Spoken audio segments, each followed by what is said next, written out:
खबर शुरुआत से हज़रत ताज कुरैशी के मुताबिक शुरुआत रमज़ान मुबारक की आमद से कबल ही शहर गिरदनवा के इलाकों में सब्जी और फ्रूट फरोश माफिया ने कीमतों में खुद साख्ता इजाफा कर दिया। शहरी महंगे दामों सब्जियां और फ्रूट खरीदने पर मजबूर हो गए। प्राइस कंट्रोल मजिस्ट्रेट अपने हीटर वाले दफ्तर में बैठकर हीटर के आगे हाथ सेकने में मसरूफ, जबकि शहर गिरदनवा में सब्जियों की कीमतें कम ना हो सकी। गुज़िश्ता कई रोज से सब्जी माफिया ने खुद साख्ता कीमतों में बेतहाशा इजाफा कर रखा है। बेशतर दुकानों पर टमाटर नायाब है और शहरी दूर दराज से टमाटर खरीदने पर मजबूर हैं। गरीब आवाम महंगाई की चक्की में बुरी तरह पिसी हुई है, लेकिन हुक्मरान को इकदाम नहीं कर रहे। शहरियों ने deputy commissioner Multan, assistant commissioner doctor Fayyaz Jatala और जिम्मेदारान आला हुकाम से इस संगीन सूरत हाल पर फिर फौर नोटिस लेने का मुतालबा किया है। खबर से आपको भावनगर से हमारे ब्यूरो चीफ मोहम्मद इशफाक पट्टू के मुताबिक आपको बताएंगे भावनगर के नवाही चक जोधिका में आस्ताना आलिया कलमिया चिश्तियाँ जोधिका पर 33वां अजीमुशान उर्स मुबारक शान शौकत से मनाया गया, जो 2 रोज़ जारी रहा। उसकी सदारत सज्जादा नशीं सैयद हमाद मसूद कलीमी चिश्ती ने इनके उर्स मुबारक में मुरीदीन और ज़ायरीन और साइलिन ने किसी तादाद में शिरकत की। उर्स मुबारक की महफिल का आगाज़ तिलावत कुरान मजीद फुरकान हमीद से हुआ, जिसके बाद आशिकान मुस्तफ़ा ने हम्दो तिलावत समेत आका दो जहां सल्लल्लाहु अलैहि वसल्लम की शान में अपने अपने नजराने पेश किए। इसके अलावा आपको बताते चलें कि खिताब किया और इसके साथ साथ भावनगर के नामवर कवाल सलामत अली समेत आपको बताएं कि कवालों ने आरिफाना कलाम पेश किया। और इसके अलावा ख़त्म शरीफ के बाद मुल्क कौम समेत पाकिस्तान और फ़लस्तीन के मुसलमानों के लिए खुसूसी दुआएं भी फरमाईं। अल्लाह ताला इस आस्ताना को साइलिन और ज़ायरीन और मुरीदीन के लिए रहमतों का गहवारा बनाए और ताक़यामत कायम व दायम रखे, आमीन। खबर ने शरफ फिरोज से हमारे रिपोर्टर मंजूर मलिक के मुताबिक 9 नूर महल शादी हॉल में बाबुल इल्म फाउंडेशन यूके के सरवान मोहम्मद अकबर अली और डॉक्टर मुनव्वर हसन के ताउन से 21 गरीब और मुस्तहिक जोड़ों की शादी की तकरीब मुनक़िद हुई, जिसमें बड़ी तादाद में उलमा कराम, दूल्हा और दुल्हन और इसके अलावा दुल्हन ने शिरकत की।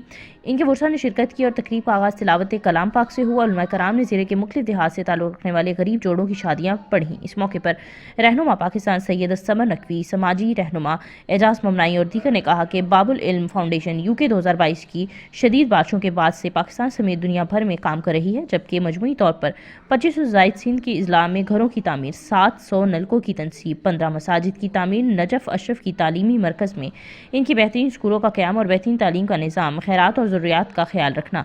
2000 गरीब ख़ानदानों में राशन की तकसीम के साथ साथ कंबल, चप्पल और दीगर सामान भी तकसीम किए गए हैं। इसके अलावा आपको बताते चलें इस फाउंडेशन के ज़रिए शहर फिरोज़ में एक मियारी स्कूल भी कायम किया गया है, क्योंकि महंगाई की वजह से लोग एक वक्त का खाना खाने से महरूम हैं और बहुत से लोग मुश्किलात का सामना कर रहे हैं। इनकी परेशानी को दूर करने के लिए हम गरीब जोड़ों को मुख्तसर जहेज़ दे रहे हैं, क्योंकि हम इंसानी खिदमत को इबादत समझते हैं। खबर खुशाब से जहाँ पे ब्यूरो चीफ राजन आतिफ की रिपोर्ट के मुताबिक मेडिकल सुपरिटेंडेंट डिस्ट्रिक्ट हेडक्वार्टर अस्पताल खुशाब डॉक्टर आसिफ महमूद आज इसके अलावा अहमद काजी की तरफ से जारी करदा एक प्रेस रिलीज में बताया है कि खोड़ा से नौशहरा वादी सोन जाने वाली स्कूल वैन का डिग्री कॉलेज के करीब टायर फट गया, जिसके नतीजे में कई तुलबा जख्मी हुए, जिसमें से 4 बच्चों को DHQ अस्पताल खुशाब कैंपस मुंतकिल किया गया है। डॉक्टर आसिफ महमूद अहमद काजी जिले हेडक्वार्टर अस्पताल खुशाब की जेर सरबस्ती तमाम मुतलका कंसल्टेंट की तौर पर इलाज मुआवजा शुरू कर दिया गया है। प्रेस रिलीज के मुताबिक अस्पताल इंतजामिया की जानिब से फौरी तौर पर हेल्थ की तमाम सहूलियात बर वक्त मैसर की गई हैं। जीतनासी अब आपको खबर देते चले सांगड़ से नुमाइंदे राना शाहिद खलील के मुताबिक सांगड़ रमजान मुबारक के मुकद्दस माह में ज़ख़ीरा अंदोज़ों और ज़ायद कीमतें वसूल करने वालों के खिलाफ कार्रवाई की जाएगी। डिप्टी कमिश्नर सांगड़ मोहम्मद सलीम जतोई की जानिब से माह रमजान मुबारक में अशिया खुर्दनोश की कीमतों को कंट्रोल करने और गैस और बिजली के बेजा लोड शेडिंग पर काबू पाने के मुतालिक अपने दफ्तर में एक इजलास मुनक़िद हुआ, जिसमें डिप्टी कमिश्नर ने कहा कि माह मुकद्दस में किसी को मुनाफाखोरी की इजाज़त नहीं दी जाएगी। इसके अलावा गैस और बिजली के बेजा लोड शेडिंग पर भी काबू पाया जाएगा, ताकि अवाम मुकद्दस माह में आसानी से इबादत कर सकें। इस मौके पर डिप्टी कमिश्नर ने तमाम ताजो सुई गैस और हैस्को अफसरान और हिदायत की है कि वो सैर अफ्तार के मौके पर लोड शेडिंग से गुरेज करें। इसके अलावा इस मौके पर तमाम मुतलका असिस्टेंट कमिश्नर महकमा price control and bureau supply के अफसरान समेत दीगर मुतलका महकमों के अफसरान भी मौके पर मौजूद थे।